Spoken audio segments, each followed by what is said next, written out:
Super tasty and super spicy pulao rice with fried chicken with special masala అండి. చాలా చాలా బాగుంటుంది అనమాట. ఆ రెసిపీని షేర్ చేస్తున్నాను. స్పెషల్ మసాలా కోసం ప్యాన్ పెట్టేసుకుని దాంట్లో టేబుల్ స్పూన్ ధనియాలు, హాఫ్ టీ స్పూన్ ఆవాలు, 2 దాల్చిన చెక్క ముక్కలు వేసుకున్నాం. అదేవిధంగా 6 లవంగాలు వేసుకున్నామండి, 2 స్టార్ అనియన్ వేసుకున్నాము, 2 బేలీఫ్స్ వేసుకున్నాము. అదేవిధంగా 1 టీ స్పూన్ మిరియాలు, 1 టేబుల్ స్పూన్ కసూరి మేతి, 6 ఇలాచి వేసుకున్నాము. అదే విధంగా ఈ మాత్రం సొంటి వేసుకున్నామండి, డ్రై జింజర్, ఎండుమిర్చి ముక్కలు ఒక 6 వేసుకుని దీన్ని చక్కగా మనము లో ఫ్లేమ్ లో పెట్టుకుని వేపించేసుకుంటామండి. డ్రై రోస్ట్ చేసుకుంటాం అనమాట. ఇది చల్లారిన తర్వాత పౌడర్ చేసి పెట్టేసుకుంటాం. ఇప్పుడు ఒక గిన్నెలో ఆల్మోస్ట్ ఒక హాఫ్ వాటర్ తీసుకున్నాం. దాంట్లో 1 టీ స్పూన్ సాల్ట్, అదే విధంగా 1 టీ స్పూన్ అల్లం వెల్లుల్లి పేస్ట్ వేసుకుని శుభ్రంగా వాష్ చేసిన చికెన్ ని వేసుకుని బాయిల్ అవనిస్తాం అనమాట హై ఫ్లేమ్ లో. అలా బాయిల్ అవుతుంది పైన ఈ విధంగా తెట్టులాగా వస్తుందండి, దాన్ని తీసేసుకుంటాం అనమాట.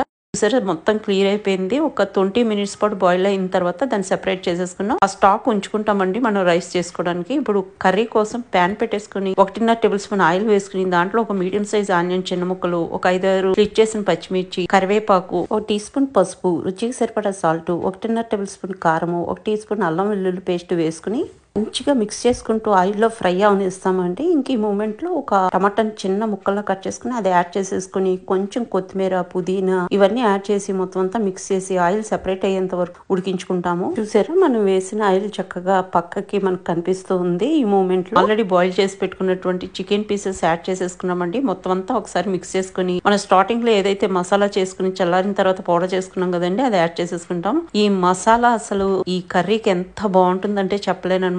ఇప్పుడు మొత్తం కలిపేసుకున్నాక కొంచెం కరివేపాకు, కొత్తిమీర, పుదీనా వేసేసుకుని మొత్తం అంతా మిక్స్ చేసేసుకుని ఇప్పుడు దీన్ని కాసేపు ఉడకనిస్తాం అనమాట. ఇక్కడ ఒక పావు గ్లాస్ వరకు వాటర్ యాడ్ చేసుకోవచ్చు. ఆ మసాలా అడుగంటకుండా ఉంటుంది అనమాట. మనకి ఫ్రై రెడీ అయ్యేటప్పటికి చక్కగా ఆ వాటర్ ఎవాపరేట్ అయిపోతుంది. కర్రీ రెడీ అయిపోయిందండి. ఇంకా రైస్ కోసం నేను ఒక గిన్నె పెట్టేసుకుని దాంట్లో 1.5 టేబుల్ స్పూన్ ఆయిల్ వేసుకున్నానండి. దాంట్లో ఒక 4 ఇలాచి, రాతి పువ్వు, అదేవిధంగా పలావాకు వేసుకున్నాను, 5-6 లవంగాలు వేసుకున్నాను, 2 స్టార్ అనియన్, 2 దాల్చిన చెక్క ముక్కలు, ఒక జాజి పువ్వు, అదే విధంగా మరాఠీ మొగ్గలు ఒక 2-3, 1 టీ స్పూన్ జీలకర్ర వేసుకుని మంచిగా ఫ్రై అవనిస్తాను. ఇప్పుడు కొంచెం పుదీనా, కొంచెం కొత్తిమీర కూడా యాడ్ చేసేసానండి. ఇప్పుడు ఒక 5-6 స్లిట్ చేసిన పచ్చిమిర్చి, 1 టీ స్పూన్ అల్లం వెల్లుల్లి పేస్ట్ కూడా ఇక్కడ యాడ్ చేసుకుని మొత్తం అంతా చక్కగా ఫ్రై అవనిస్తామండి. నేను ఒక 3 కప్పుల రైస్ ని శుభ్రంగా వాష్ చేసుకుని 10 మినిట్స్ పాటు సోక్ చేసుకుని పెట్టుకున్నానండి. ఆ రైస్ ని యాడ్ చేసుకుని మొత్తం అంతా మిక్స్ చేసేసుకుని 1:2 రేషియోలో నేను ఇక్కడ చికెన్ స్టాక్ ని యాడ్ చేసేస్తున్నాను. మనం స్టార్టింగ్ లో బాయిల్ చేసుకుని పెట్టుకున్నాం కదండి చికెన్ ని, దాంట్లోంచి వచ్చిన వాటర్ అనమాట. అదంతా యాడ్ చేసేసుకున్న తర్వాత మీకు ఇక్కడ ఇంకా